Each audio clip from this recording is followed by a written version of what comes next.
சரவணன், இந்த விவகாரத்தில் ஏன் இவ்வளோ பதட்டப்படுறீங்கன்னு எதிர்க்கட்சியை பார்த்து பாஜக கேட்குது. குறிப்பாக திமுக தான் கடுமையான விமர்சனங்களை திமுகவுடைய எம்பி டிஆர் பாலு பேசுகிறார், திமுகவினுடைய எம்பி கனிமொழி பேசுகிறாங்க. பதட்டப்படக்கூடிய ஒரு நிலையில தான் எதிர்க்கட்சிகள் இருக்குதா, அல்லது பிஜேபி பாஜகவுடைய ஹிடன் அஜெண்டா என்னவா இருக்குன்னு நினைக்கிறீங்க? இந்த சட்டத்தை எதிர்ப்பவர்களெல்லாம் தேச விரோதிகள் அப்படின்னாரு. ஐயா, மோடிஜியே ஓட்டு போட வரலையா இந்த சட்டத்துக்கு? 20 பாஜக எம்பிக்கள் வரல ஓட்டு போட இந்த சட்டத்துக்கு. 20 எம்பிக்களுக்கு நோட்டீஸ் அனுப்பியிருக்காங்களாம்.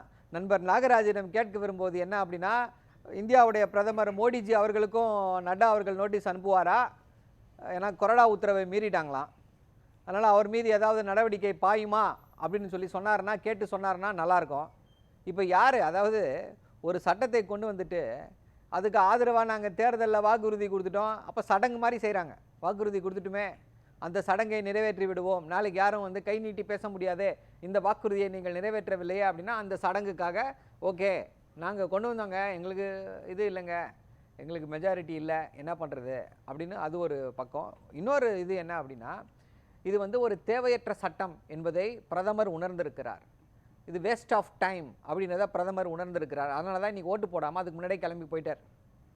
20 பாஜக எம்பிக்களுக்கும் தோன்றி இருக்கிறது இது வேஸ்ட் ஆஃப் டைமு, இது வந்து ஒத்து வராது, இந்தியாவுக்கு ஒத்து வராது, இந்த சட்டம் தேவையற்ற சட்டம், இது இந்தியாவுடைய இருக்கக்கூடிய இந்த இறையாண்மையை, இந்தியாவுடைய அந்த பாராளுமன்ற ஜனநாயகத்தை நசுக்கக்கூடிய சட்டம் என்பதை உணர்ந்து 20 பாஜக எம்பிக்கள் ஓட்டு போடல, வரல, விப்பு இஷ்யூ பண்ணியும் வரல. 292 எம்பிக்களுடைய ஆதரவு எங்களுக்கு இருக்குது அப்படின்னாங்க. இந்த சட்டத்திற்கு ஆதரவாக 269 பேர், 272 பேர் கூட போடல ஓட்டு. இது வந்து ஒரு தோல்வி, படு தோல்வி.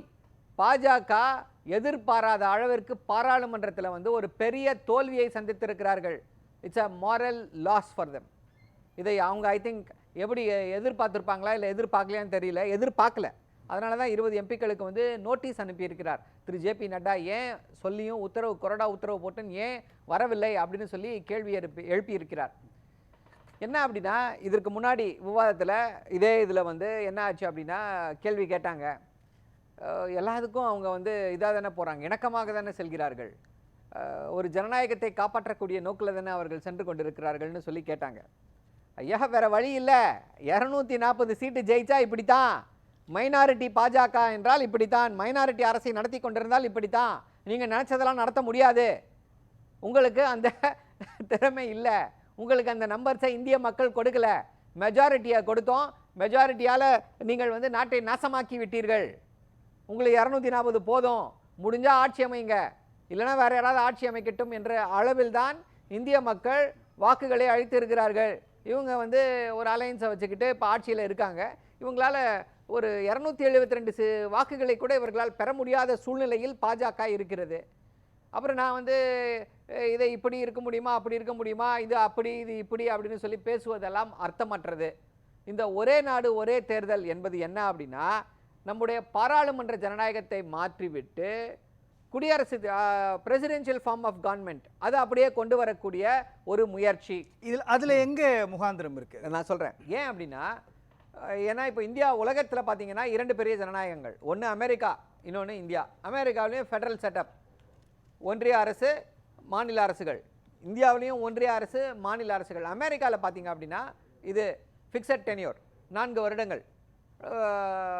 ஏன்னா அங்கே வந்து தொடர்ந்து தேர்ந்தெடுக்கப்படுகிறார்கள், அதிபர் தேர்ந்தெடுக்கப்படுகிறார் நேரடியாக, கவர்னர் தேர்ந்தெடுக்கப்படுகிறார். ஸோ எம்எல்ஏக்கள் ஆதரவு இருக்குது இல்லை அதெல்லாம் செகண்டரி, அந்த கட்சிக்கு அவர் 4 வருஷம் ஆட்சியில் இருப்பார். அப்படிப்பட்ட முறை தான் இது. ஃபிக்ஸட் டென்யூர்னாலே அங்கே இருக்கக்கூடிய அந்த தலைவர் அவர் கண்டினியூ ஆகணும் அப்படின்றது தான் இதோடைய நோக்கம். அந்த அடி, ஏன்னா நீங்கள் வந்து அங்கே அந்த ஃபிக்ஸட் டென்யூர்னு வந்துட்டாலே ஃபார்ம் ஆஃப் கேம்பெயினிங், உங்களுடைய ஐடியாலஜியை பற்றி வராது, தலைவரை நோக்கி போகும். இவர் தலைவர், இவர் பாஜக அதைத்தான் நினைக்கிறது. 2019 அதை தான் பண்ணாங்க, 2024 அதை தான் பண்ணாங்க, 2024 இந்த பாட்சா பலிக்கல. 2019 என்ன சொன்னாங்க, there is no alternative, Modi தான், அவருக்கு யார் இருக்கிறா மாற்றா அப்படின்னாங்க. ஏதோ அதை வச்சு இது பண்ணாங்க. அதே கருத்தை தான் திருப்பி யார் எங்களுக்கு எதிராக, யார் எங்களுக்கு எதிராக யார் அப்படின்னாங்க. மக்கள் போதும் ஏன் அப்படின்ட்டாங்க. இல்லை, இப்போ நீங்கள் சொல்கிற மாதிரி சில சட்டத்தை திருத்த வேண்டிய அவசியம் வரும் இல்லையா? இப்போ அதிபர் தேர்தலை நோக்கி பயணிக்கிறாங்க அப்படின்னா என்ன ஷரத்தை அவங்க வந்து திருத்தம் பண்றாங்க? அதுதான் அதுக்கு வந்து அந்த ராம்நாத் கோவிந்த் அறிக்கையிலே கொடுத்துருக்காங்க. குறிப்பாக 5 பிரிவுகளை வந்து மாற்ற வேண்டும். 5 பிரிவுகளை மாற்றணும். அதன் பின்னர் அதற்கு அப்புறமா வந்து என்ன செய்ய வேண்டும் அப்படின்னா இன்னும் பல சட்டங்களில் மாற்றங்களை கொண்டு வர வேண்டும். Representation of people's act, election commission, இதில் இருக்கக்கூடிய எல்லா விஷயங்களையுமே வந்து மாற்றக்கூடிய ஒரு சூழ்நிலை நிலவுகிறது. அருமையான கேள்விகளை எழுப்பினார் நண்பர் திரு சுகுணா திவாகர். ஆட்சி இருக்கு, எந்த ஆட்சியை கலைக்க போறீங்க? மெஜாரிட்டி இல்லைனா இங்கே ஒருத்தருக்கு ஃபிக்ஸட் டென்யூர் கிடையாது. எம்பிக்களுடைய ஆதரவு பிரதமருக்கோ முதல்வருக்கோ இருக்க வேண்டும். இல்லையா ஆட்சி போயிடுச்சு. இப்போ ஒன்றிய அரசு கலைஞ்சிருச்சுன்னா எல்லா ஸ்டேட்டுக்கும் திருப்பி ரீஎலெக்ஷனா? இல்லை வந்து ஸ்டேட் கவர்மெண்ட் கலைஞ்சு போச்சு அப்படின்னா எல்லாத்துக்கும் திருப்பி ஒன் நேஷன் ஒன் எலெக்ஷன் சொல்லிட்டு ஒரு மாநிலத்தில் இருக்கக்கூடிய ஆட்சி கலைந்து விட்டால் ஒட்டுமொத்த இந்தியாவுக்கும் திருப்பி தேர்தல் நடத்த போறீங்களா? என்ன ஒரு அபத்தம்! இந்திய மக்களை எல்லாரையும், அதாவது என்ன அப்படின்னா எல்லாரையும் கோமாளிகள் என்று நினைத்து விட்டார்கள்.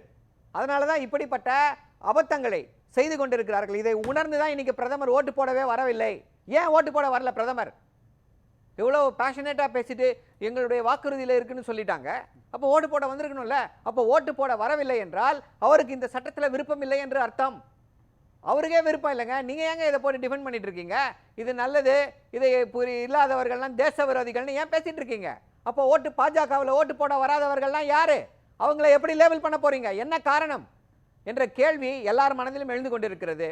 அதே போல இன்னொரு ஏமாற்று விஷயம் என்ன அப்படின்னா இது வந்து செலவை குறைக்கும் அப்படின்னு சொல்றது ஒரு பித்தலாட்டம். செலவெல்லாம் இது குறைக்காது. ஒரே நாடு ஒரே தேர்தல். ஒரே நாடு ஒரே தேர்தல் அப்படின்னா இன்னொரு முக்கியமான கேள்வி வருது. எத்தனை கட்டத்தில் நடத்த போறீங்க? எவ்வளவு நாள் நடத்துவீங்க? நாங்கள் இதை 5 மாதம் நடத்துவோம், 6 மாதம் நடத்துவோம்னா என்ன நோக்கம்? 6 மாதம் ஒண்ணுமே நடக்காதே. அப்ப 6 மாசத்துக்கு பாலிசி பேரலிசிஸ் தானே. இப்போவாது தேர்தல் ஒரு இது நடக்குது அப்படின்னா அந்த ஒரு தேர்தலில் முடிஞ்சு போச்சு. இன்னொரு முக்கியமான விஷயம் என்ன அப்படின்னா பாராளுமன்ற ஜனநாயகத்தில் தேர்தல் நடப்பது நல்லது. ஏன்னா நமக்கு வந்து ரைட் டு ரீகால் கிடையாது. ஒருத்தர் எம்பியா தேர்ந்தெடுக்கப்பட்டார் அப்படின்னா, எம்எல்ஏவா தேர்ந்தெடுக்கப்பட்டார் அப்படின்னா 5 வருடங்கள் கண்டினியூ ஆகணும். Unless the term expires assembly or parliament. அப்படி இருக்கக்கூடிய சூழ்நிலையில் ஒவ்வொரு முறை ஒரு மாநிலத்துக்கோ இல்லை வேற எதுக்கோ தேர்தல் வரும் பொழுது என்ன நடக்கிறது அப்படின்னா மக்கள் அவர்களுடைய கோபத்தை, மக்கள் அவர்களுடைய ஏக்கத்தை அந்த வாக்கு சீட்டின் மூலமாக வெளிப்படுத்தக்கூடிய ஒரு சான்ஸ் கிடைக்குது அவங்களுக்கு. அந்த சான்ஸை ஏன் வேணான்னு சொல்றீங்க? 5 இவர்களுடைய நோக்கம் என்ன அப்படின்னா எல்லாரும் இவங்க என்ன நினைச்சிட்டாங்கன்னா தான் திருப்பி அந்த அதிபர் தேர்தல் ஏன் வருது அப்படின்னா இவங்களுக்கு வந்து கேம்பெயின் பண்ணுறதுக்கு ஒரே ஒருத்தர் தான், மோடி அவர்கள் தான் எல்லா இடத்துக்கும் போய் கேம்பெயின் பண்ணுவார்.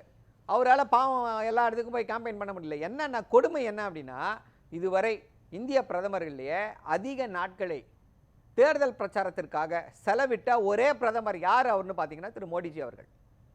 அவரை தவிர வேற யாரும் இவ்வளவு நாட்கள் வந்து இதற்கு வந்து செலவு பண்ணவே இல்லை, கேம்பெயினுக்கு செலவு பண்ணவே இல்லை. ஆனால் என்ன சொல்லுவாங்க, இந்திய நாட்டிற்காக 18 மணி நேரம் உழைத்து கொண்டிருக்கிறார். அப்போ தேர்தல் கேம்பெயின் பண்ணதெல்லாம் எதில் சேர்த்துப்பீங்க? பேசலாம். அதுக்கு பதில்